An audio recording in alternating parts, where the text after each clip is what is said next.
Bienvenue sur Fleur d'Avocat. Je suis Lilia Louise Maréchaux et dans ce podcast, je vais à la rencontre des avocats bien dans leur robe. Les 24 et 26 novembre prochains auront lieu les élections du futur bâtonnier de Paris ainsi que des membres du Conseil de l'Ordre. Alors vous le savez, Fleur d'Avocat n'est pas un podcast dédié au petit monde des avocats qui gravitent autour des institutions représentatives, mais le fait est qu'à Paris, seul un avocat sur 4 vote aux élections ordinales. Et il me semble que c'est peu pour le représentant de la moitié des avocats de France, et une personnalité d'ailleurs qui pèse aussi au Conseil national des barreaux, qui représente, lui, tous les avocats de France. Donc je connais, j'entends et je partage bon nombre des critiques faites aux institutions représentatives de la profession, en particulier celles faites au barreau de Paris, qui est le barreau auquel j'ai moi-même été inscrite. Mais j'ai tout de même envie de croire qu'il est plus facile de demander des comptes aux élus sur leur travail quand ils ont été élus par un nombre conséquent d'électeurs. Pour vous encourager à voter donc, et peut-être même pour vous aider, puisque je conçois qu'il puisse être difficile de se faire une idée quand on ne connaît pas les candidats, eh bien je vous propose de les rencontrer dans une interview à la sauce Fleur d'Avocat. Difficile d'éluder complètement des propos plus généraux relevant de la campagne, puisque ça fait quand même partie d'eux et de leur vision de la profession. Néanmoins, ils ont tous joué le jeu de parler d'eux et de leur parcours avec, il me semble, beaucoup de sincérité. Aujourd'hui, place aux interviews de Julie Couturier et de Clotilde Lepetit. Julie est avocate au barreau de Paris depuis 1995 et elle pratique le droit de l'exécution et de l'immobilier. Ancienne membre du Conseil de l'Ordre, elle est aujourd'hui candidate à la fonction de bâtonnière du barreau de Paris aux côtés de Vincent Nuret. Clotilde est avocate au barreau de Paris depuis 2005, ancienne secrétaire de la conférence, ancien membre du Conseil de l'Ordre et aussi ancien membre du CND. Elle pratique le droit pénal des affaires et le droit pénal de l'environnement et se présente comme vice-bâtonnière auprès de Xavier Autain. J'espère que ces interviews vous plairont et surtout, si vous êtes inscrit au barreau de Paris, eh bien, votez pour qui vous voulez, mais votez. Un grand merci à Tim Alfredo pour son avis sur Apple Podcasts et je lui envoie d'ailleurs plein de force et de courage pour la reconversion de policier vers avocat qu'il entame et qui s'annonce encore un petit peu longue. Mais on s'accroche et on s'accroche notamment en écoutant des interviews de Fleur d'Avocat. Vous aussi qui écoutez le podcast, laissez des étoiles et un avis pour dorloter la visibilité de Fleur d'Avocat sur les plateformes de distribution. Je vous en suis reconnaissante. Une très bonne écoute et je vous dis à la semaine prochaine. Bonjour Clotilde Lepetit. Bonjour. Merci d'être mon invitée sur Fleur d'Avocat. Merci de m'offrir une forme de tribune. Alors Clotilde, racontez-moi comment et pourquoi vous êtes devenue avocate. Ouh là là, je suis même pas sûre de pouvoir encore répondre à la question. On va chercher. Ouh là là. C'est probablement très intime et très personnel, voire peu rationnel. J'ai fait des études de droit uniquement pour ne pas me fermer de porte et parce que je savais que tout ce qui était de l'ordre du scientifique ne m'était pas accessible. Au fur et à mesure de mes études de droit, probablement impressionné ou quelque chose qui allait pas. J'étais à la faculté d'Assas et je trouvais les jeunes avec lesquels j'étudiais soit trop impressionnants, soit arrogants. C'est-à-dire, je trouvais que parfois ils exprimaient, sans s'en rendre compte, le fait de faire partie des classes dirigeantes futures de ce monde, et puis le fait de, comme si avec des mots en droit, ils pouvaient tout appréhender, tout savoir, tout comprendre. En fait, ça manquait de doute, et comme moi j'étais remplie de doutes, ça me fragilisait beaucoup. Donc je ne voulais plus être avocate, ni rester dans le droit au fur et à mesure où j'ai avancé. Du coup, j'ai fait 1 an dans la mode, j'ai travaillé dans un cabinet de tendance. Alors à quel moment ? Juste avant de rentrer en DEA, mais m'apercevant du monde du travail et du monde de la mode, je me suis dit tiens, je vais quand même faire mon DEA de droit parce que c'est tout de même un lieu où on va me parler bien. Donc vous terminez 4 ans de droit. Oui. ou la Au cours matière? desquels je me dis que je ne vais pas être avocate, en tout Ok. cas, et je fais du droit des affaires et du droit pénal. Et donc il y a cette histoire d'ambiance et d'environnement qui fait que vous vous y retrouvez pas trop. Oui, mais c'était peut-être dû à un complexe qui m'est beaucoup plus personnel, Sûrement. qui a une C'est toujours façon des de regarder les dialectiques. autres Ouais, qui vaut. Vous voyez, c'est ouais, pas ouais. voilà. Et pourquoi la mode? Je crois que je cherchais tellement à m'échapper que j'ai tenté d'envisager tout un tas de choses qui me plaisaient comme ça. Du coup, je suis allée dans un cabinet de tendance travailler pendant quasiment un an. Mais comment est-ce que vous avez été recruté dans un cabinet de tendance alors que vous veniez d'une fac de droit? J'ai fait un stage l'été au cours duquel après euh, j'ai transformé en stage professionnel pendant mon DEA. Voilà, qui m'a permis de Vous découvrir. avez fait les deux en même temps en fait, le DEA droit des affaires, Non, le DEA de droit de l'environnement. DEA de Pardon. droit de Ouais, l'environnement. l'eau, l'air, la vie, tout ça. Ouais, mais non, mais je Pardon. comprends. Euh, les, euh, les installations classées. Voilà, oui, exactement. Et donc vous faites ce stage en droit de l'environnement en même temps que vous faites du coup que vous Que travaillez je dans un cabinet travaille de dans un tendance. cabinet de tendance Ok. qui vendait en fait des cahiers de tendance, bon, à des maisons de couture, de mode, voilà. C'est quoi votre travail? C'est de faire des paperboards, des. Mais moi, comme je découvrais le métier, finalement, j'étais une petite main au milieu des créateurs, des artistes et des juristes et des commerciaux. Donc, en fait, j'étais vraiment une petite main. C'est juste un milieu qui m'a semblé, enfin, le cabinet où je travaillais m'a semblé hostile. J'y étais assez malmenée et peu considérée. Et j'ai eu à ce moment-là comme une envie, mais de survie, de retourner aux études, puisque là, les professeurs, un, me parlaient de choses qui finalement étaient intelligentes, Donc et deux, l'eau, me l'air. parlaient Ouais. avec respect. Voilà. Et donc on abandonne la mode, on retourne aux études de Au droit. DEA. Et puis quand même, je suis toujours aussi complexée probablement, ou névrosée, enfin peu importe. Et je me dis, mais bien sûr que non, je ne serai ni avocate ni autre. Donc je passe le concours d'instit. Ok. Pourquoi un site? Euh, Parce que je cherche un endroit où je peux être heureuse, qui a du sens dans la société dans laquelle je travaille. Je veux pas avoir une vie de bureau qui manque de sens. Enfin, le temps où je vais travailler, c'est un temps de ma vie. J'en ai qu'une. Je sais pas ce que j'emporte après dans ma tombe. Je veux que chaque chose que je fais ait du sens. C'est sûr qu'entre les carnets de tendance et Ouais. Les carnets de tendance, côté sens. ça m'a vite vacciné. Hein. C'était manifestement une erreur de casting en ce qui me concernait. C'est-à-dire, je me suis aperçue que je pouvais aimer potentiellement faire une vitrine ou un magasin comme consommatrice, mais c'était bien tout. Et du coup, un site, vous avez le concours tout de suite? Et je suis prise sur liste complémentaire et je rentre directement dans une classe de CP. Et là, je me retrouve à apprendre à lire et à écrire à des enfants. C'est pas rien. Ouais, ouais. Alors attendez, c'est ce qui me prend. Donc vous apprenez à lire à des enfants. Oui, et pour le coup, c'est quelque chose qui m'enchante et un exercice dans lequel je suis très heureuse. J'ai un souvenir vraiment extraordinaire de la vie de la classe que j'ai eue, qui était d'ailleurs rue Joseph de Metz dans le 18e. Et quand à la fin de l'année, vous avez un tout petit j'ai d'autres anecdotes gracieuses et de moments dont je me souviendrai toute ma vie, mais à la fin de l'année, vous avez une petite carte postale avec un gamin qui vous écrit avec sa plus belle plume. Merci de m'avoir appris à lire. Waouh! Vous vous dites que vous avez fait un sacré truc. Et vous venez d'être ému. Qu'est-ce qui vous a ému dans le fait d'évoquer le CP et le fait d'enseigner à des enfants à lire et à écrire?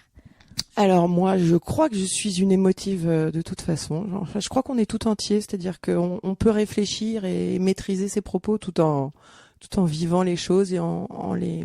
Ben alors par ailleurs, moi je crois que je suis une émotive. Et par ailleurs,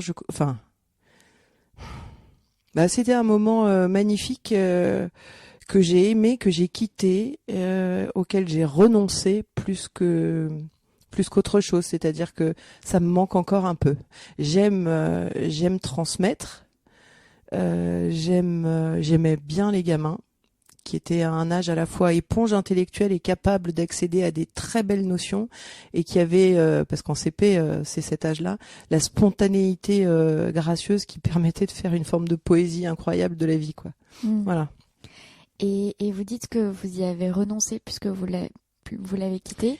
Au bout de combien de temps et pourquoi? Alors, j'ai enseigné 2 ans. J'ai ensuite fait l'IUFM. Donc l'Institut universitaire de formation des maîtres. Très bien. Voilà. Là, en revanche, je me suis beaucoup ennuyée. Attendez, on n'a pas. Donc vous avez été institutrice dedans 2 ans. Ouais. Et vous dites que vous avez renoncé. J'ai renoncé en ce sens que, en fait, pendant l'été, pendant l'été, j'ai fait un stage dans un cabinet d'avocats où j'ai découvert le pénal. Mais alors, qu'est-ce qui s'est passé? Vous étiez paumé en fait. Je me cherchais, oui, clairement. Mais il y a pas de mal, mais du droit, la mode. Oui, et je ne savais pas. Institutrice. Je ne savais pas ce qui pouvait me convenir. Je ne savais pas dans quoi je pourrais être heureuse. Oui, Donc, ça veut dire que quand vous étiez institutrice au CP, vous vous êtes quand même dit non, mais il y a le droit et j'ai envie de faire un stage dans un cabinet. Parce que ça reste des démarches quand même à entreprendre. Ouais, c'est-à-dire que je voulais pas être désinsérée. Et je m'étais inscrite à l'Institut d'études judiciaires. Donc en fait, j'allais passer le CRFPA, quoi qu'il arrive. Et puis j'ai fait un stage l'été dans un cabinet chez un pénaliste qui m'a bouleversée aussi. Manifestement, je fonctionne par émotion, et qui a donné pour le coup du sens au droit que j'avais appris à l'école. Enfin, à la faculté, pardon. Ouais. Qui m'a permis de prendre la mesure physique et très humaine de faire du droit. Et puis le droit pénal aussi, c'était pour moi un lieu où le doute pouvait être mis en valeur. Pouvait être mis en valeur. Oui. C'est une question de liaison. Non, on sent la maîtresse d'école qui est de retour. Et qui fait des fautes, voyez-vous. Oui. Mais qui les corrige, c'est le principal. Donc 2 ans instit, entre les deux, stage de pénal, il y a l'IEJ. Et je passe mon CRFPA pendant que je suis instit. Passage du CRFPA. Donc en fait, quand vous étiez instit, vous projetiez pas particulièrement instit, quoi. Je voulais en fait, mais alors là, c'est vraiment... J'ai voulu passer le CRFPA, mais considérant que comme j'étais instit, je n'avais pas vraiment le temps de bien réussir et de bien travailler pour passer cet examen, j'avais l'impression, je m'étais construit psychiquement les excuses de l'échec. Et donc ça a été en fait plus facile pour moi de passer le CRFPA comme ça, que si je l'avais passé de façon plus confortable. Parce que je crois que j'étais un peu névrosée. Enfin voilà, chacun ses complexes. J'étais très angoissée par mes propres ignorances et j'étais très inquiète de mes manquements. Je vous avoue qu'au fur et à mesure de la vie, qui finit par parfois être un compliment quand même. 1, je me rassure. 2, je me complais pas dans mes complexes. Et 3, quand je me compare, je me rassure un peu quand même. Ouais. Et donc l'IUFM, c'était quand? Je pourrais plus vous dire l'année, mais c'était il y a bien 15 ans. Enfin... Non, mais je veux dire, c'était après instit, pendant le CRFPA, pendant. Enfin, c'était. En fait, j'ai eu mon CRFPA avant. Simplement, je n'ai pas intégré l'école du barreau tout de suite. Vous avez vraiment attendu suivi un peu. deux chemins en parallèle. je voulais. En fait, je voulais m'offrir le choix jusqu'au bout. Donc j'ai fini mes diplômes et l'IUFM, j'ai fait 1 an de formation avec des stages. Des stages, je les ai aimés. La formation, je l'ai moins aimée. Ouais, c'est intéressant ce parcours en fourche avec les deux voies qui se construisent en parallèle et cette possibilité de faire un choix. Je trouve que la liberté, c'est merveilleux et je me battrai pour elle évidemment, mais c'est aussi, à titre personnel, parfois une grosse responsabilité. Et puis de faire des choix c'est aussi renoncer. C'est difficile de renoncer. J'ai du mal à renoncer probablement. Je comprends. Voilà. Et le choix, c'est la responsabilité de ce qui va se passer après. Donc en fait, c'est important. Moi, je dis à mes clients que choisir, c'est préférer. Voilà. Je trouve que ça change un peu la perspective, mais Ouais, ça reste ouais. ça reste pas quelque chose de facile. Et à quel moment est-ce que vous avez fait ce choix, du coup, avec ces deux possibilités en poche, en étant allé au bout des deux parcours? Ben, une fois que je suis allée au bout des deux parcours et que j'avais mes diplômes des deux côtés, j'ai pris une disponibilité au sein de l'Éducation nationale. J'ai par ailleurs sollicité la possibilité d'être avocate puisqu'il y a une incompatibilité entre le fait d'être fonctionnaire et le fait d'être libéral. Et je savais que pendant un certain temps, je ne pouvais pas agir contre l'Éducation nationale. Vous voyez les incompatibilités, Ouais. voilà. Et je suis rentrée dans la profession d'avocat durant ces disponibilités que j'ai fait renouveler pendant 10 ans, en fait, chaque année. Donc Voilà. chaque année, c'était à nouveau un choix. Une disponibilité pour convenance personnelle que je renouvelais, mais c'était cette façon de renouveler, c'était aussi une façon de me garder le filet institutrice au cas où je parviendrais pas à réussir dans la profession d'avocat ou à un moment de ma vie qui ferait que j'aurais envie de changer. Je voulais m'offrir la possibilité de réévaluer les choses et je me suis offert ça pendant 10 ans. C'est Et du coup, j'ai envie de dire, génial. Ouais, en fait, ce qui est génial, C'est que vous avez choisi la profession j'ai d'avocat choisi tous les 10 ans. fois d'être avocate. Ouais. Ouais. Et ça, en fait, c'est merveilleux. C'est un énorme luxe. Ouais, Ouais. ouais. On devrait tous choisir tous les ans ou tous les 6 mois. Ouais, c'est vrai que je me suis offert ça, quoi. Ouais. Est-ce que comment s'est passé donc parce qu'il y a eu ce stage chez ce pénaliste, stage d'été, mais ensuite quelles ont été vos autres premières expériences professionnelles? Alors, j'avais donc ce parcours un peu atypique. J'avais en plus été militante au sein de Ni Pute Ni Soumise. J'avais milité avec Samira Bellil, qui était l'auteur, un des premiers auteurs, une fille des quartiers, qui avait écrit sur l'enfer des tournantes. Bon, j'avais vécu des choses assez fortes. Et c'était chouette, sauf que ça me donnait un parcours suffisamment atypique et pour que je ne trouve pas de collaboration en fait. C'est-à-dire que mon parcours était chouette dans les dîners en ville, mais les avocats pénalistes avaient un peu peur d'une avocate militante, probablement comme collaboratrice. Et surtout militante féministe, c'est dur. Par ailleurs, je sais pas. En tout cas, je pense que l'aspect militant les inquiétait un peu, comme si j'allais être revendicatrice ou peu malléable. Je sais pas. C'est ce que j'ai imaginé. On ne m'a rien reproché, mais je trouvais pas de collab. J'avais pas de réseau particulièrement. J'ai donc trouvé une collaboration comme avocate au sein des services ordinaux de l'ordre, c'est-à-dire que j'ai passé un entretien avec la directrice de la déontologie que j'ai eu et qui m'a mise comme assistante en déontologie auprès d'un membre du Conseil de l'ordre. Donc j'instruisais les dossiers en incompatibilité, en secret, et je rendais des avis qui évidemment étaient contrôlés, vérifiés et signés par le membre du Conseil de l'ordre qui lui était en charge de ces choses-là. Voilà. Donc j'ai découvert la profession un peu comme si j'étais dans les coulisses de cette dernière. Ça n'existe plus ça, hein, parce que je crois que c'est Aurélia U-O-U-E, je sais plus. UO, ouais. UO que j'ai interviewé qui maintenant est qui travaille toujours à l'ordre Ouais.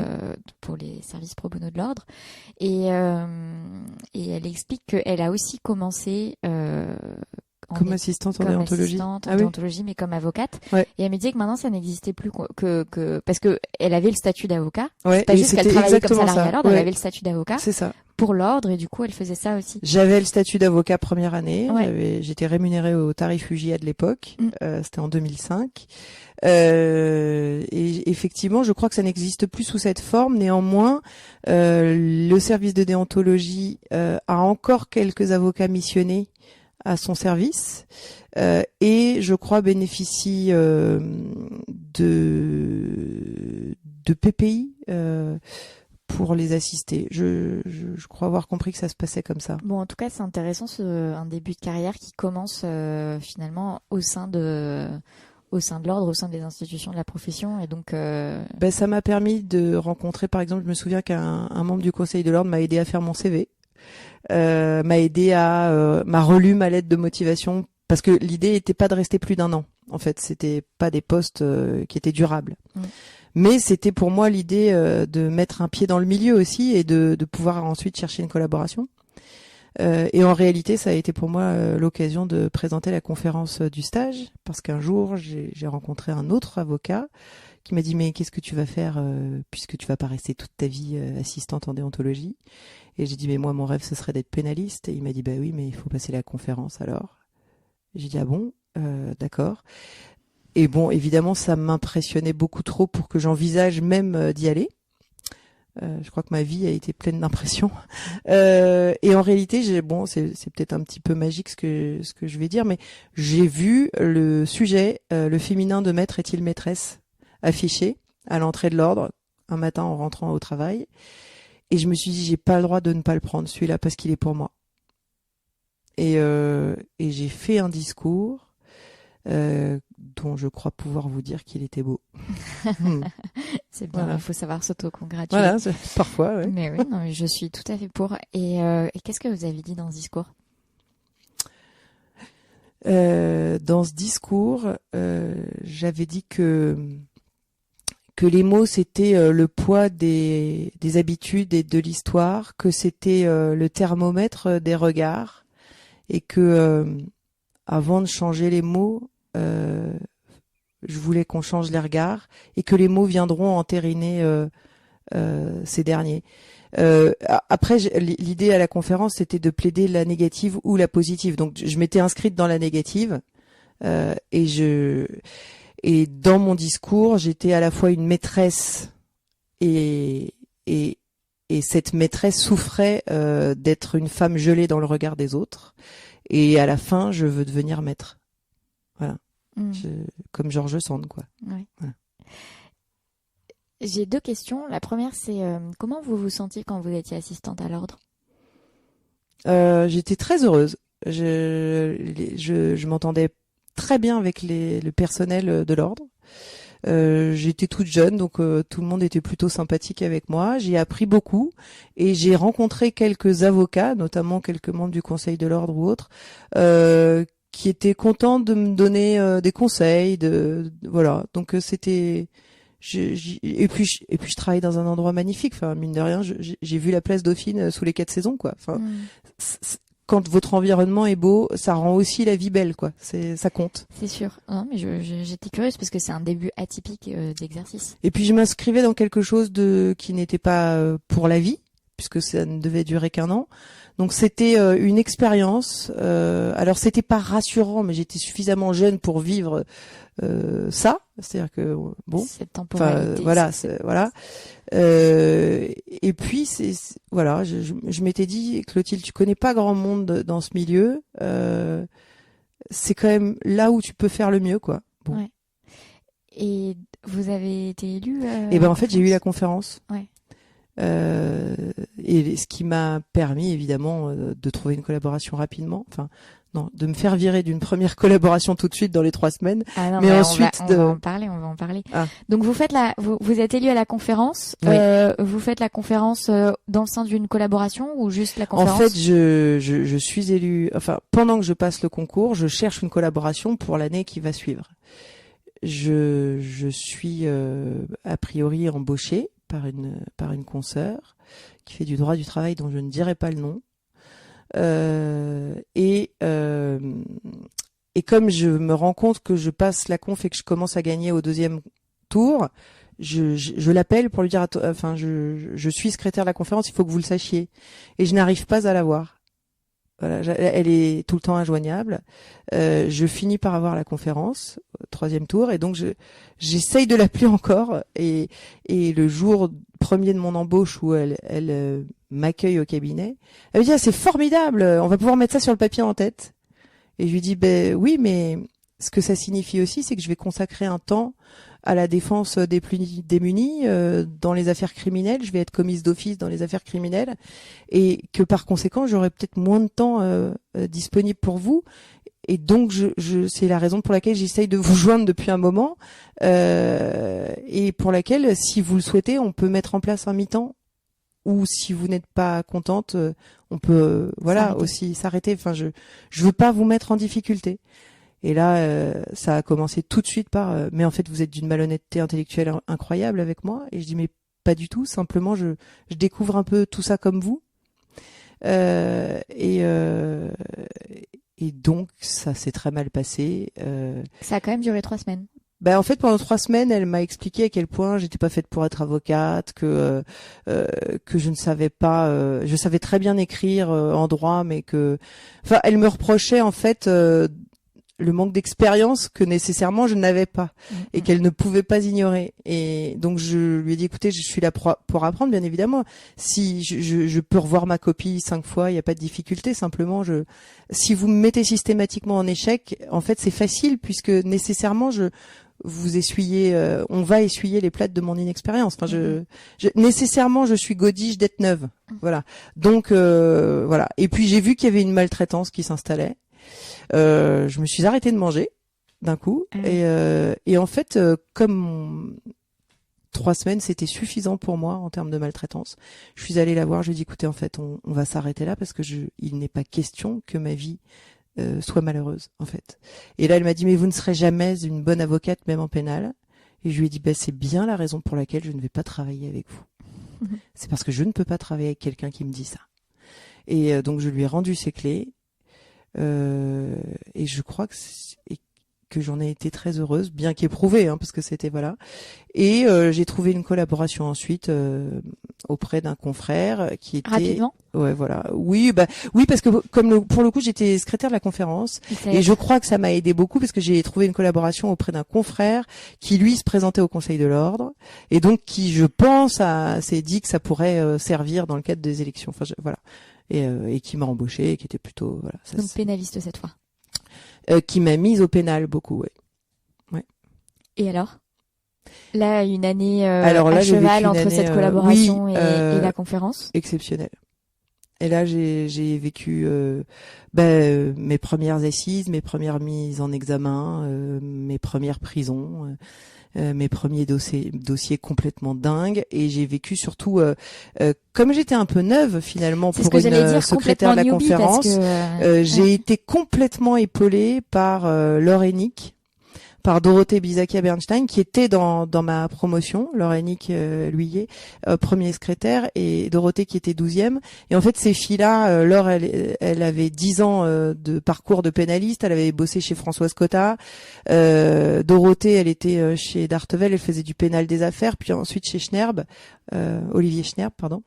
Des pénalistes. Voilà, je comprends que c'est des pénalistes. C'est des pénalistes. C'est très bien de le dire. Je suis pas familière de ce milieu, mais je mets toujours les références en note des épisodes. Oui, non, mais ça contribue à la culture juridique de tout le monde et c'est très bien. Et à l'accessibilité de ce qu'on dit. Et en fait, ces filles-là m'ont complètement aiguillée, épaulée, parrainée. En fait, j'ai eu des maîtresses de stage, voilà, dont je rêvais en fait et que j'avais pas. Et si bien que j'ai appris d'abord à grande vitesse, parce que mine de rien, quand vous êtes sur le terrain et que l'expérience vous force, ça fait grandir beaucoup et plus vite qu'ailleurs. Mais en plus, j'ai été épaulée par des consoeurs de qualité, quoi, qui manquaient pas par coup de SMS ou autre de m'envoyer tous les trucs que j'aurais pu louper. Voilà. Et vous évoquez ces 2 consoeurs, première et deuxième secrétaire de la conférence. Quid des confrères élus? On était une promotion rarissime en ce sens qu'on était 5 filles et 6 garçons. Beaucoup non, trop. Je me trompe, 5 filles et 7 garçons. Ouais, mais voilà, c'était suffisamment exceptionnel pour que ce soit noté. Et puis d'ailleurs, on ne manquait pas de nous le faire savoir en disant soyez à la hauteur de ce que vous bénéficiez probablement d'une promotion aux femmes. Tâchez de ne pas vous crêper le chignon. Mon Dieu.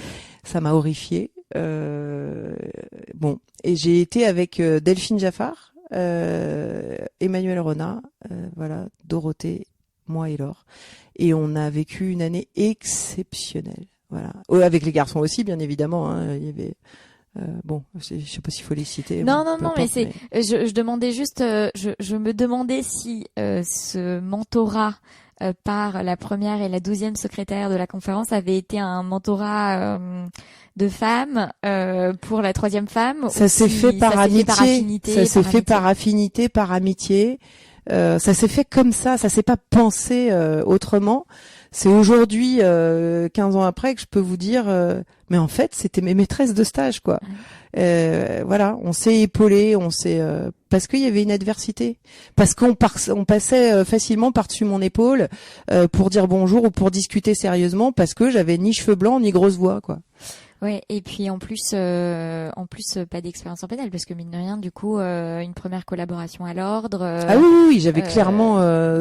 Alors du ouais, coup, voilà. je connaissais mes textes mieux que les autres, Ouais. parce que j'ai le côté instit consciencieuse, c'est-à-dire que à force de savoir ce que je ne sais pas, je m'interdis de ne pas être un minimum au courant de ce pourquoi je vais travailler. Donc je travaillais mes textes avec une grande rigueur et une conscience quasiment scolaire, quoi. Ouais. Voilà. C'est tellement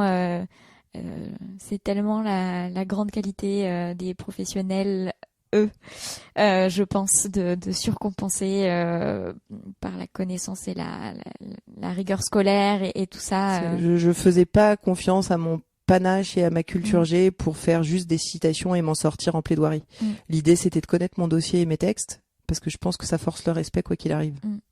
Et en parallèle, la collaboration, donc. Et en parallèle, une collaboration. Bon.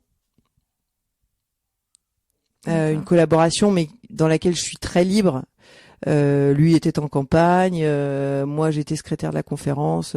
Une collaboration plus libre que celle qui existe en vrai probablement. Mm. Voilà. Avec du contenu quand même, je veux dire avec. Ah oui, oui, il y avait du travail et je travaillais en autonomie totale parce que lui, il était tellement candidat qu'il avait du mal à gérer ses 300 mails par jour et autres. Enfin voilà, bon. Ouais. Mm. Et ça fait quoi d'être parachuté collab d'un candidat qui est un peu absent? Bah non, mais il était bah, je me débrouillais bien Peut-être que en ça fait. vous allait en fait. Ça m'allait très bien. En fait, ce qui m'allait très bien, c'était justement de pas avoir le sentiment d'avoir un patron. Mm. En fait, je crois que je suis pas faite pour ça. Bon, j'ai vraiment une indépendance à moi. Je me corrige, je me réinterroge, je m'oblige. Je suis consciencieuse, mais je supporte mal l'autorité si elle est mal placée. Et comme ça arrive dans la vie, j'aime l'indépendance. Voilà. Mm. Et du coup, quand la conférence termine, vous continuez cette collaboration un petit peu? Non. En fait, pendant l'année de la conférence, je tombe enceinte. Ah. Donc voilà. Et je peux pas tout raconter. Mais j'ai fini par quitter rapidement la collaboration à mon retour de congé maternité. Parce que j'avais besoin de me sentir encore plus indépendante et encore plus grande. Voilà. Oui. C'est moi qui suis partie. Hein, oui. Non, voilà. mais mais j'ai pas souffert de discrimination par rapport au fait que j'étais enceinte ou autre. Enfin, c'est pas du tout ce que je voudrais sous-entendre, vu que je ne raconte pas. Voilà. On comprend quand même que ça a été un moment de réflexion et de relation qui invite peut-être à reprendre son indépendance. Et donc, reprise d'indépendance et là, installation? Non. En fait, Laure, ma première, m'embauche. Ma maîtresse de stage reste ma maîtresse de stage. Génial. Elle m'embauche à deux jours par semaine parce que elle venait de monter sa structure. Donc, elle m'a dit voilà, moi j'ai pas tellement les moyens de faire mieux à ce moment-là, mais viens et tu développes ta clientèle. Et donc j'ai été la collaboratrice de Laure pendant quelques années. À 2 jours par semaine. À 2 jours par semaine. Et puis avec mes dossiers à moi. Et je développais. Et ce développement, comment il s'est fait? Radio prison. Vous gagnez un dossier, vous gagnez la respectabilité de l'entourage qui vous envoie des dossiers. Et puis ensuite, vous avez un peu l'âge de vos clients aussi, qui commencent à savoir que vous pouvez faire un peu autorité dans le sujet. Voilà. Ça marche. Bouche-oreille, bouche-oreille, bouche-oreille. Ouais. Et en parallèle, une collaboration avec quelqu'un avec qui, pour le coup, ça se passe bien. Et en parallèle, une collaboration avec une avocate d'immense qualité, enfin, je veux dire, qui m'apprend énormément, avec laquelle je vais plaider tous les jours, qui lâche pas un morceau. On a vécu quelque chose de très fort humainement parlant, et du coup, c'est vrai que j'ai appris. J'étais aussi aux côtés de Karine Bourdier, qui était l'associée de Laure déjà. Voilà, j'étais avec la crème en fait des avocates pénalistes qui arrivent et qui ont plus besoin de s'excuser quoi. Ça s'est terminé parce que j'ai eu mon deuxième enfant et manifestement à chaque fois que j'ai un enfant j'ai une envie d'indépendance supplémentaire et j'ai dit alors il faut que maintenant je me lance sans toi parce que j'ai besoin de plus avoir de couverture. Et puis tu sais quoi, après on sera associés mais à égalité. Ouais. Et donc sur le moment, elle a eu le sentiment que la quittait. Je me suis lancée toute seule. Je me suis forgé ma confiance, mon indépendance supplémentaire. Je voulais plus de maîtresse de stage. Et puis ça c'était en 2011 et en 2015 et ben en réalité on a monté notre cabinet avec Laure Hennick, Karine Bourdier. Et puis Dorothée Bizakia qui est venue nous rejoindre. Donc le cabinet Setback Avocat. Ouais. On a et là on a un cabinet de femmes pénalistes dont je crois pouvoir dire qu'on est qu'on marche bien quoi, qu'on est un beau cabinet de pénal. Génial, félicitations. Vous n'êtes pas la première à relater allez-y, vous pouvez boire votre café, y a pas de merci. En plus, il va être froid après. Vous n'êtes pas la première à me dire qu'il y a eu un besoin de s'affranchir, de partir, de développer sa propre structure pour revenir et avoir une association qui soit une vraie association à pied d'égalité et donc quelque chose de plus sain en termes de relations d'associés. Bah oui. C'est-à-dire qu'en fait, Laure, quand je suis tombée enceinte, je l'ai mise un peu en difficulté parce que c'était une toute petite structure et donc je l'ai vue souffrir un peu du fait que je sois enceinte et en même temps c'était ma grande amie. Donc évidemment elle s'est bien interdite de m'en vouloir, mais je voyais bien qu'en fait je la mettais un peu en difficulté et il y avait comme quelque chose qui m'a gênée et je me suis dit voilà, maintenant on sera associés. Enfin je veux vraiment cette égalité là pour qu'on ait les mêmes intérêts tout le temps. Et donc vous revenez association et donc en 2015 je fais mon 3e bébé et là je me repose des questions et là je monte mon cabinet avec les filles, voilà. Sachant que tout au long de ce parcours vous vous posez tous les ans la question, est-ce que je veux redevenir avocate? Est-ce que je veux j'ai rester réinterrogé jusqu'en 2013, ouais. C'est ça. Et en 2013, je ne peux plus renouveler la disponibilité pour convenance personnelle d'1 an. Donc il faut choisir cette fois-ci pour de vrai. Est-ce qu'il y a eu des doutes pendant ces 10 années de réélection? J'ai toujours eu des doutes de l'avenir, mais finalement, je voulais pas lâcher mon présent. Je me disais voilà, j'ai un mari qui est urgentiste, voilà, qui est beaucoup de garde, parfois les nuits et le week-end. Moi, je travaillais comme une dingue. J'avais 3 enfants et je me suis dit, on va faire comment, en fait. Et puis après, je me suis dit, mais il n'est pas question que ce soit à moi de gérer le conflit et la gestion vie privée, vie personnelle, en fait. Il n'est pas question de ça. Et pourtant, il avait toutes les excuses du monde parce qu'en fait, lui, de fait, son travail, c'était le soir et la nuit et c'était pas juste pour m'empêcher. Enfin, je veux dire, c'était... Et en fait, on se débrouille, quoi. Et alors, comment vous faites? Je saurais pas vous dire. Comment vous avez fait et comment vous faites encore? Quand il est de garde, je me débrouille pour être à la maison à l'heure à laquelle il faut rentrer à la maison pour s'occuper de ses enfants. C'est quelle heure? 19h30. Je Okay. me débrouille parce que voilà. Et quand il n'est pas de garde, je lui dis tu te débrouilles. Voilà, tu te débrouilles, tu fais. Enfin, je lui dis pas d'ailleurs qu'est-ce que c'est que ce que je suis en train de vous dire. Il se débrouille, il a pas besoin de moi et voilà. D'ailleurs là, je me projetais comme possible vice-bâtonnière puisque je me présente. Et en fait, ce qui a achevé de me convaincre, parce que j'y serais pas allée autrement, c'est que si je suis élue, il m'a dit qu'il prendrait une disponibilité à la PHP. Ah. Et ça m'a voilà. Je me suis dit ouais, c'est classe quoi. Parce que moi je l'ai laissé à l'hôpital, il a grimpé, je sais pas comment dire, enfin, il a beaucoup donné pour la PHP, il donne encore beaucoup, donc je me suis tapé pas mal de week-ends toute seule. Et il sait rendre en fait aussi, donc c'est chouette. Et il m'a toujours porté quoi, enfin lui il m'a toujours porté. Donc un double challenge ce bâtonnat, c'est-à-dire Ouais, un challenge à plein point de vue, mais je dis pas en tout ça. cas, le fait qu'il m'ait proposé ça, d'abord, c'était une question de faisabilité concrète pour moi, Oui. sans laquelle j'y serais pas allée. Et en plus, j'ai trouvé que cette proposition-là était juste et qu'elle valait, et donc que c'était voilà. Bravo pour cette articulation. Et donc ces trois enfants, au fur et à mesure de cette carrière pénale et ce cabinet de femmes pénalistes, ils se débrouillent, qui n'ont pas à je s'excuser. leur payerai une psychothèque plus tard. Non, je rigole. Non, mais alors c'est pas du tout ce que je voulais dire. Oh mon Dieu. Non, je sais, j'ai bien compris. Non, c'est moi qui blaguais.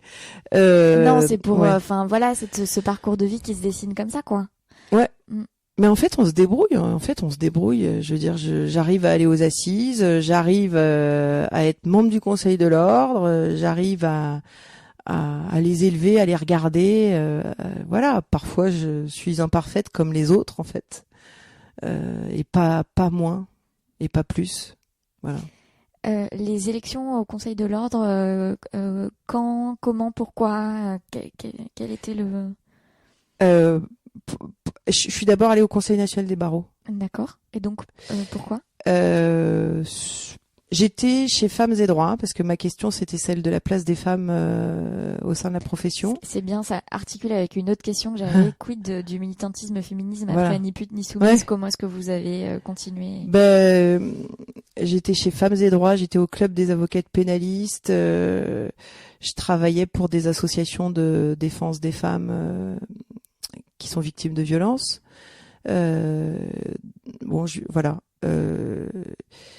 Et du coup, Mathilde Joanneau, qui présidait Femmes et Droits, et à l'époque Dominique Attias également, m'ont proposé de me présenter sur la liste pour le Conseil national des barreaux. Et je crois que je sais prendre ce qu'on me propose en fait. J'aurais pas interrogé cette éventualité si on me l'avait pas proposé, mais néanmoins on me l'a proposé. Je me suis dit bah oui, bien sûr. Et j'ai été élue et j'ai par ailleurs eu l'immense honneur et chance de présider la toute première commission en charge de l'égalité professionnelle au sein du Conseil national des barreaux qui naissait en 2015 en même temps que mon fils, le dernier, et de lutte contre les discriminations. Et j'ai travaillé également au sein de la commission liberté droits de l'homme. Et alors là, j'ai adoré ce que j'ai fait. J'ai adoré. J'ai eu le sentiment de faire de la politique, mais avec le ton de la liberté des avocats. Voilà. J'ai eu l'impression de pouvoir porter une parole auprès des pouvoirs publics, des institutions, de débattre. Enfin, ça m'a nourri complètement, quoi. Et ça nourrissait en plus mes plaidoiries sur le terrain, sur l'approbation, sur la contrainte pénale, sur le fait qu'on ne soit pas obligé de penser au tour carcéral, sur la façon de se comporter dans les cabinets pour lutter contre les discriminations, sur les biais qu'on avait tous et toutes, même nous, les bien-pensants. Voilà, de pas dire c'est les autres, mais de dire c'est nous, sur la façon de devoir nommer les problématiques parce que mal nommer les choses, c'est rajouter du malheur au monde, comme disait Camus, et je l'aime bien. Voilà, ça m'a vraiment porté. et ça m'anime beaucoup. Et dans le prolongement de ce mandat, j'ai été très fière. J'ai mis en place, pas moi toute seule, hein, c'est un travail de groupe évidemment, mais la charte de responsabilité sociétale des cabinets d'avocats avec un outil autodiagnostic. C'était sur le modèle d'une association bien connue dont je n'ai plus le nom là. Je suis désolée. C'est pas grave, vous verrez. Ouais, parce que qui luttait contre les discriminations et qui mettait ça en place. Bon j'ai décliné ça avec le groupe de la commission pour les avocats. J'y ai cru beaucoup, malheureusement ça n'a pas été assez communiqué, c'est pas assez investi. J'étais sur le point de vous demander quid de l'effectivité des mesures. C'est un outil merveilleux, c'est un outil auquel je crois encore, c'est un outil que j'aimerais qu'il soit développé, c'est un outil qui rentre de plus en plus dans les cabinets quand même, parce que en fait il y a plus une économie et un opérateur économique, et en tout cas je l'espère, qui veuille travailler avec des cabinets ou des structures qui respectent pas un certain nombre de valeurs. On est, je crois, à l'heure économique éthique et responsable. Voilà. Donc en fait, si on va pas dans ce sens-là, on se plante de tournant. Et en tout cas, moi, je veux le porter. Donc voilà, l'ordre doit être promoteur de ces outils-là. Ils existent. Ils sont accessibles sur le site du Conseil national des barreaux et à l'ordre, et d'ailleurs dans le cadre du mandat qui serait le nôtre si on était élu, je voudrais vraiment accompagner les cabinets qui veulent faire vivre ça, et puis surtout mettre à l'honneur les cabinets qui le font. Voilà, porter encore un peu plus, poursuivre le travail mené depuis le début, et c'est pas grave si ça met un peu de temps, on fait des petits pas, mais l'important c'est d'avancer. Ouais. Voilà. Et donc ce que je retiens de ce mandat au CNB, c'est et ça rejoint complètement ce que disait Clarisse Bérébi, qui était ma 7e invitée, donc ça fait il y a 70 épisodes, quand elle évoquait son propre mandat au CNB, et elle disait que ça avait été un lieu d'immense plaisir intellectuel, vraiment. parce que du coup beaucoup de réflexions. Ça m'a vraiment nourri, ça m'a fait grandir, c'est une autre parole plus politique et plus sociétale puisqu'on est plus dans les questions d'intérêt généraux, mais je veux dire travailler avec la MIPROF sur la prescription des crimes sexuels commis contre les mineurs, travailler sur les cours d'assises spéciales, travailler sur la surpopulation carcérale, le sens de la peine, travailler avec le défenseur des droits sur la façon dont les professionnels du droit sont des ignares en matière de handicap, et nous le sommes nous aussi en matière de handicap, travailler à l'accessibilité du tribunal judiciaire, et de l'ordre également. Enfin bon, tout ça me porte vraiment. Et donc après l'ordre.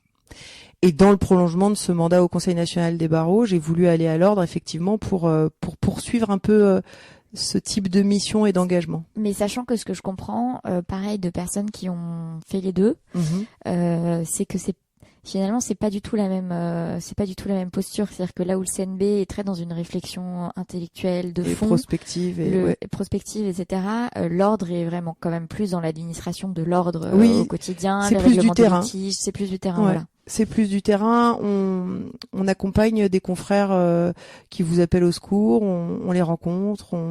On gère les affaires administratives, c'est-à-dire on rencontre les confrères qui sont dans des difficultés financières, et là vous découvrez Zola, vous découvrez Balzac, en disant tiens c'est 2020, tiens c'est encore là. Finalement c'est vrai, ça a rien à voir. Alors si, parce qu'on met en œuvre sur le terrain les principes pensés plus haut, et finalement du coup alors c'est du coup beaucoup plus imparfait, beaucoup plus bordélique d'une certaine façon, puisque quand on est sur le terrain c'est toujours plus on essuie toujours les imperfections du réalisme en fait, de la réalité pardon. Donc c'est peut-être moins satisfaisant parce qu'on est moins dans la maîtrise intellectuelle mais plus dans l'action, mais finalement on s'y colle quoi, et ça rend humble. Ouais. Parce que quand on voit qu'on est plein de bonnes intentions, qu'on essaye d'être un peu sur tous les fronts, mais que du coup on fait avancer que des toutes petites choses, et que ça avance pas si vite, ça rend humble, hein, vraiment clairement. Enfin voilà, moi j'ai l'impression à la fois d'avoir réussi mes mandats, en ce sens que j'ai bien travaillé et je suis fière de ce que j'ai fait, et puis je crois avoir vraiment beaucoup travaillé. Enfin, euh, mais c'est jamais assez en fait. En parallèle, du coup, vous êtes devenu associé en 2015 de ce cabinet. Oui. Du coup, là, c'est un autre travail. Oui, complètement. Alors, du coup, entre les deux, ce que je comprends, c'est que vous avez été à votre compte de 2011 à 2015, j'ai été à mon solo. compte toute seule. Et alors, déjà, cette expérience de solo, sachant que ça partait d'un besoin de... Voilà, maintenant, de on me faire arrête la confiance encore couverture, plus, quoi. Là, je lâche. lâche la couette. Exactement. Ça a été une très belle expérience. Et j'ai encore grandi, en fait. J'ai encore appris. Et puis, j'ai appris à peut-être me faire confiance. Vous avez le souvenir de moments ou de choses, de déclics que vous avez eu là-dessus, sur le fait de vous faire confiance, Oui, par exemple, j'ai eu quelques cours d'assises où les confrères en face étaient manifestement beaucoup plus expérimentés et avaient des attitudes un peu sûres d'eux, voire parfois un peu méprisantes. Et au fur et à mesure de l'audience, je me rends compte qu'ils connaissent pas le dossier. Et je me rends compte qu'ils font des citations et qu'ils plaident avec les auteurs, mais qu'ils plaident pas le dossier, quoi. Et là, je commence à me dire... Et en fait, je me rends compte au fur et à mesure de la répartie que j'ai à l'audience et de la force que j'ai, qui est celle du dossier. Donc, je suis plus en phase avec ce que vont penser les jurés. Et donc, je défends de façon beaucoup plus pertinente. Et puis, je vois aussi un peu le mépris. Donc, ça nourrit quand même chez moi quelque chose de l'ordre d'une forme de bataille, en fait. J'ai du mal avec le mépris d'en face. Et ça me rend assez combative. Ça me fragilise et en même temps, ça me rend combative. Et du coup, en fait, bon, non seulement je gagne bien, mais c'est vrai que je suis sortie de ces cours d'assises en me disant plus jamais tu penses que t'es moins bonne que ces gens-là. Plus jamais, quoi. Je t'interdis de le penser. Je me le redis tous les jours parce que en fait, j'ai toujours peur d'être moins bonne qu'un autre. Mais peu importe, en fait, ces espèces de doutes et c'est cette façon d'être un peu insécure que je nourris pas non plus parce que c'est aussi une forme de narcissisme à trop s'y complaire. Donc je trouve ça grotesque. Je vous dis, je prends les compliments de la vie et ça y est, je grandis. Mais en tout cas, cette absence de contentement de soi fait que je rentre pas dans des espèces de recettes faciles. Qui me permettent de pas être trop mauvaise, voilà, et de pas être en dessous d'un certain niveau acquis, vous voyez, mais que je réinterroge toujours et que ça m'oblige, quoi. Mais moi, je pense que c'est une... Alors, bon, je suis en train de lire en ce moment Goliarda Sapienza, un livre qui s'appelle Les certitudes du doute. Le doute me parle. Voilà. Oui, non mais par ailleurs, c'est dans la culture des avocats, le doute, en principe. C'est dans la culture des avocats. Bon, et puis indépendamment de ça, le doute me parle. J'ai écrit récemment une newsletter sur où je parle d'humilité et où cette newsletter. Donc mes newsletters, je les envoie en ce moment toutes les 2 semaines, mais parfois c'est toutes les semaines. En ce moment, c'est toutes les 2 semaines.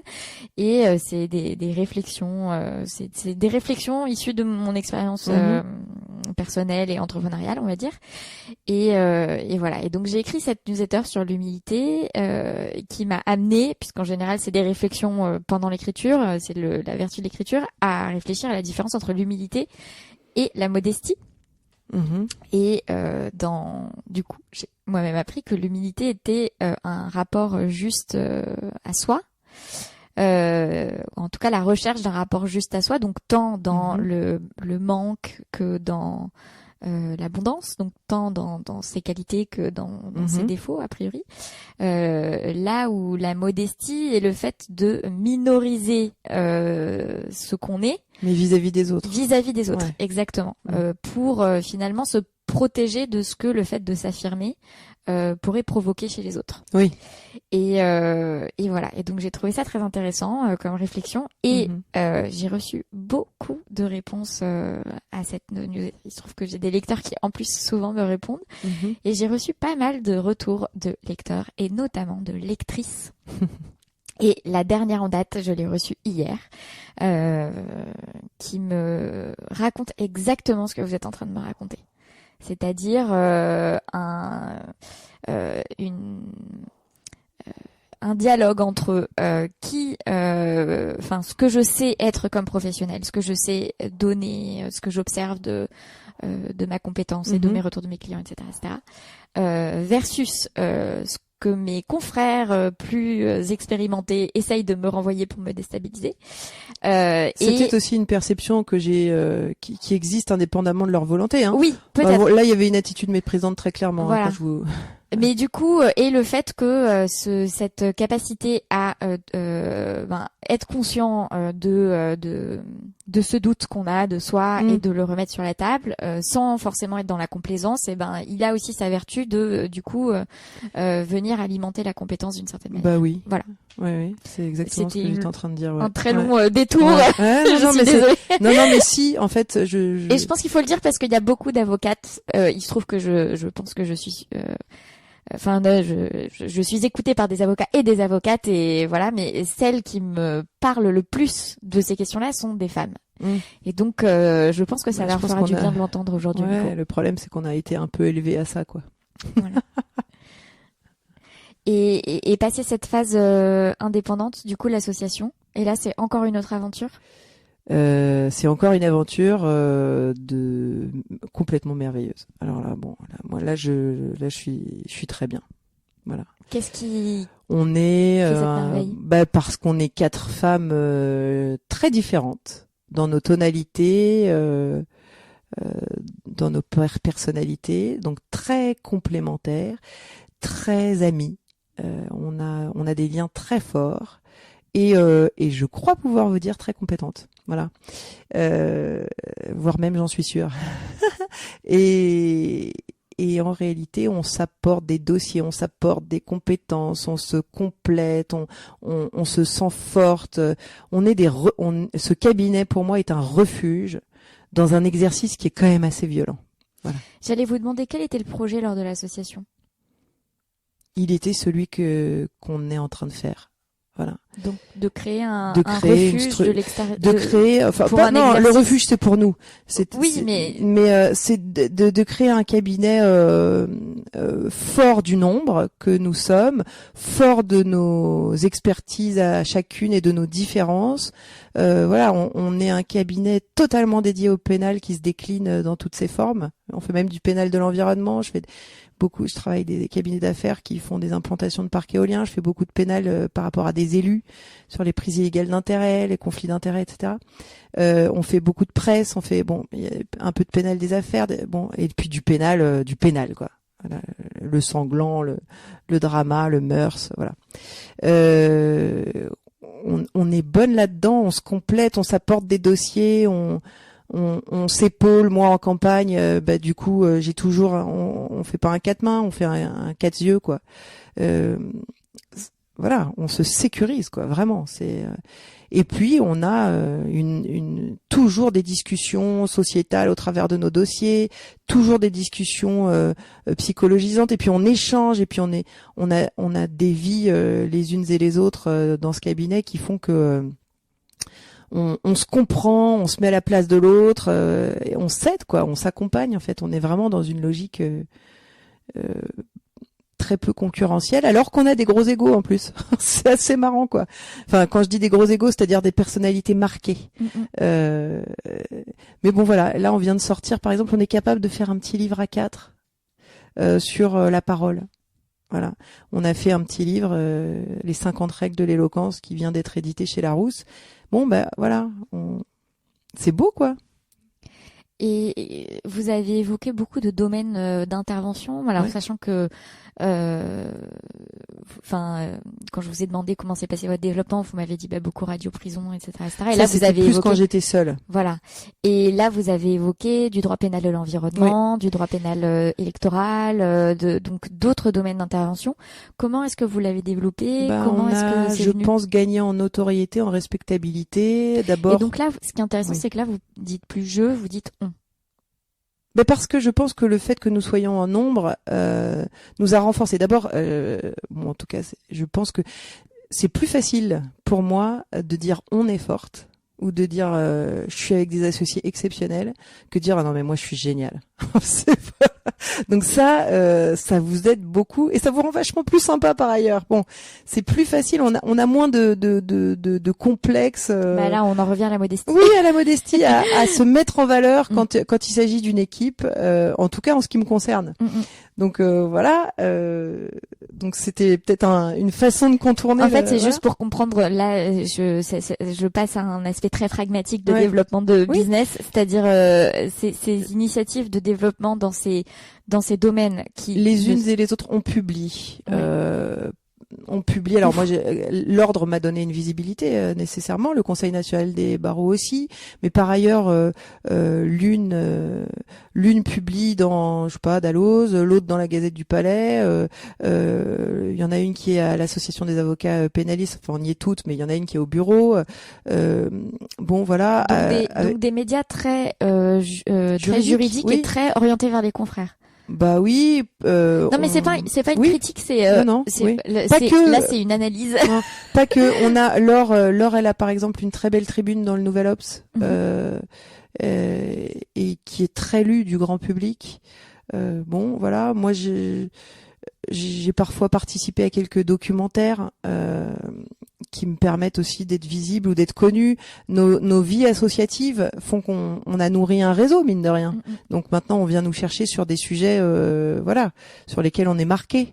Donc du coup, c'est encore une fois ces sujets type droit pénal de l'environnement, droit pénal Alors électoral. ça, c'est plutôt les cabinets d'affaires. C'est plutôt les cabinets d'affaires qui vous ont identifié. D'abord parce que on a nourri des réseaux, des amitiés, voilà, avec des confrères et des consoeurs qui sont dans d'autres domaines que les nôtres.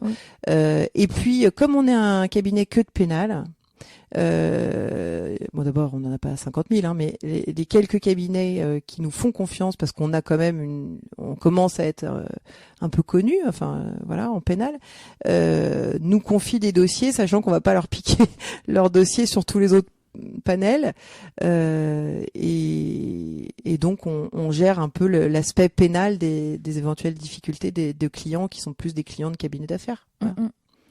Mais c'est comme on est sur des domaines spécifiques, c'est intéressant que vous ayez identifié. Oui, alors c'est parce que j'avais fait un DEA droit de l'environnement aussi, c'est-à-dire que bon et puis oui. Et vous l'avez cultivé d'une certaine manière. Bah oui, je l'ai mis en valeur quoi. On a appris à communiquer un petit peu là-dessus aussi. On a mis un site en place. On a su dire tout ça et puis on le dit quoi. Voilà, on essaye, on apprend au fur et à mesure à faire savoir un peu ce qu'on sait faire. Ah, mais vous voyez comme il faut que je creuse pour obtenir. Ah oui, pardon, non, mais c'est mon travail, donc c'est pas grave. Mais en fait, je vous fais dire des choses pour les auditeurs, en fait. D'accord, oui. Parce que ça fait partie du processus. Ok, super. Et du coup, maintenant, alors l'engagement associatif, il se poursuit, ce que je comprends. Oui. Vous êtes en ce moment, vous êtes active dans quel réseau? Outre la profession, hein. Je travaille pour une association de lutte contre les violences faites aux femmes. Voilà. On est un pool d'avocates. Laquelle? Enfin, si vous pouvez en parler, hein, mais. Bah, il y en a trop. Enfin, Okay. Voilà. Et je soutiens, mais je suis pas membre de l'association, mais je soutiens une association qui s'appelle Droit Pluriel également, en matière sur l'accès à la justice pour les personnes en situation de handicap. Et comment est-ce que vous projetez? Femmes solidaires. Femmes solidaires. Voilà. L'association de lutte contre les violences faites aux femmes. Comment est-ce que vous vous projetez dans les années qui viennent? Sachant que maintenant, c'est fini. Il n'y a plus la réélection annuelle de la profession d'avocat. Comment est-ce que vous J'ai pas compris votre question, pardonnez-moi, sachant qu'il n'y a plus la réélection annuelle. Parce que pendant 10 ans, vous avez... ah oui, ça y est, non, j'ai fini par choisir. Vous avez fini par choisir. Donc... Il a bien fallu, j'ai été mise au pied du ça mur. vous a fait quoi d'ailleurs? Ah, ça me fait un petit truc. Et d'ailleurs, vous voyez, j'étais pas peu émue quand j'ai parlé d'institutrice tout à l'heure, parce que j'ai trouvé que ce que je faisais était beau, parce que j'y ai été très heureuse et que je suis persuadée que si j'étais restée institutrice, je serais très heureuse. D'ailleurs, je continue à intervenir dans des établissements scolaires sur le cyberharcèlement, sur les injures, sur le sexisme, sur la discrimination. Et quand j'interviens dans les écoles ou dans les collèges, à chaque fois, j'en sors mais remplie, quoi. Parce que je crois que je sais trouver des mots pour les enfants. Voilà, je crois que ça, je l'ai un peu. Et que par ailleurs, les mômes, ou les mômes ou les jeunes, ils ont des formules parfois pour vous rendre quelque chose et pour vous dire quelque chose qui vous rend plus intelligent parce que c'est nouveau, quoi, à chaque fois. Et donc voilà, donc ça vous fait un petit quelque chose. Bah oui, c'est un pincement au cœur. Moi, en fait, ça a été un renoncement, quoi. Je crois aussi que j'ai une capacité à être heureuse dans plein d'endroits. Oui. C'est-à-dire que je peux m'imaginer un avenir qui sera pas celui d'une avocate. C'est-à-dire que je peux imaginer que dans 5 ou dans 10 ans, je fasse encore autre chose parce que ça me permet de trouver que tout ça n'est pas si grave. Voilà, de peut-être me sentir très libre. En fait, je crois que j'ai besoin de ça tout le temps pour sortir un peu des émotions dans lesquelles je suis prise quand je suis sur le terrain. Et du coup, comment est-ce que vous vous projetez ? Comment je me projette ? Bah là, je me projette un peu en vice-bâtonnière quand même parce que j'aimerais bien être élue. C'est pour ça qu'on fait campagne. Hein. Voilà, non. Après, je me projette là pour le coup dans mon cabinet de pénaliste. Et j'ai envie d'en faire encore un peu plus parce qu'on est en train de prendre, quoi. Vous aimeriez faire quoi de plus pour ce cabinet ? Qu'est-ce que j'aimerais faire de plus ? Comment faire vous le rêvez dans 2, 3, 4 ans ? Dans 2, 3, 4 ans, plus d'argent encore. Pardon de le dire, hein. Voilà, oui, j'ai pas peur, j'ai pas honte, j'ai pas fait vœu de pauvreté, je le dis. Plus d'argent et j'aimerais qu'on travaille beaucoup auprès d'associations ou sur le terrain sur la parole et sur l'art de la parole qui n'est pas réservé aux hommes, dans lequel les femmes peuvent prendre leur place et qui, à mon avis, est une des premières barrières sociales entre les gens. Et autant je plaiderai toute ma vie pour l'oralité, pour le présentiel d'une certaine façon, parce que c'est quand même la meilleure façon de se comprendre, de s'écouter et donc de faire passer les choses et les idées quand on est un peu les yeux dans les yeux. Mais parfois le langage est aussi une espèce de prison ou de rupture qui peut humilier les autres ou empêcher de s'écouter. Et voilà, donc en fait, travailler là-dessus, c'est déjà lutter contre une des barrières en matière de discrimination, je trouve. Voilà, et ça, c'est un des domaines où je suis pas mauvaise. Donc un développement du cabinet avec à la fois un développement de l'activité, un développement en termes quantitatifs avec du coup le chiffre d'affaires qui va avec. Bah oui. Et je me le souhaite, quoi. Ouais. Mais non, mais je veux dire, je vous le souhaite aussi, mais ça pourrait être. Enfin, il y a 1000 manières d'imaginer le développement de son cabinet et ça peut. Enfin voilà, vous c'est là-dedans. Mais j'ai avec envie plus de continuer à aller à la cour d'assises. J'ai envie de continuer à aller aux confrontations dans les commissariats, à la brigade des mineurs, déposer plainte avec mes clientes. Ça aussi, c'est une bagarre. Il y a un article dans le code de procédure pénale qui dit que les victimes peuvent déposer plainte avec la personne de leur choix. Et en fait, il est mal connu, il est mal appliqué, et parfois il y a des officiers de police judiciaire qui croient qu'ils peuvent vous dire que non. Et en fait, faut dire sans aucune arrogance qu'on peut le faire. Et puis alors des refus de plainte, on en voit, enfin en tout cas chez les féministes, oui, alors ça, on en voit beaucoup. Ouais. Ça joue d'ailleurs, j'en profite pour demander, ça joue le fait d'être accompagné par un avocat pour déposer des plaintes, ça a un impact sur l'acceptation de la plainte? Alors ça dépend le comportement de l'avocat, c'est-à-dire que il y a oui, je pense. Enfin, moi, en fait, ce que je fais, c'est que je préviens qu'on va déposer plainte, je préviens que je vais venir, et ensuite, je viens avec une grande douceur parce que parfois, les officiers de police judiciaire se méfient beaucoup de la présence des avocats, comme s'ils venaient empêcher une forme de vérité, alors qu'en réalité, on est soutenant pour la personne qui vient parler. Voilà. Bon.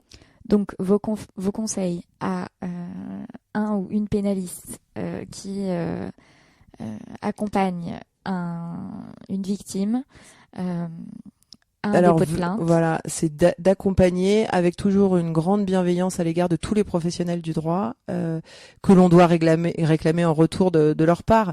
Mais si vous voulez, après, ce qui est difficile parfois, c'est de mettre la victime en situation conflictuelle qui pourrait s'opérer. C'est-à-dire que si en face on a un interlocuteur du commissariat qui est complètement agressif et qui est très hostile, évidemment qu'on est légitime à s'en offusquer, à s'en indigner. Et en même temps, l'idée c'est qu'elle puisse déposer plainte dans les meilleures conditions. Donc parfois on est pris un peu en chantage dans cette espèce d'étau d'injonction de protection de notre cliente et puis surtout de son intérêt. Donc vraiment, on est des êtres intelligents, on est capable de venir avec un grand sourire, sans aucune forme d'arrogance, et peut-être de baisser un peu les choses. Sinon, on appelle un membre du Conseil de l'ordre et on le fait intervenir, mais en direct. Voilà. Ok, merci pour ce conseil qui vient compléter les conseils de Maître Eolas sur la garde à vue. Si vous n'avez pas écouté les conseils sur la garde à vue de Maître Eolas, eh bien allez-y parce que c'est précieux. Ouais. Quelle est votre dernière joie, Clotilde? Ma dernière joie,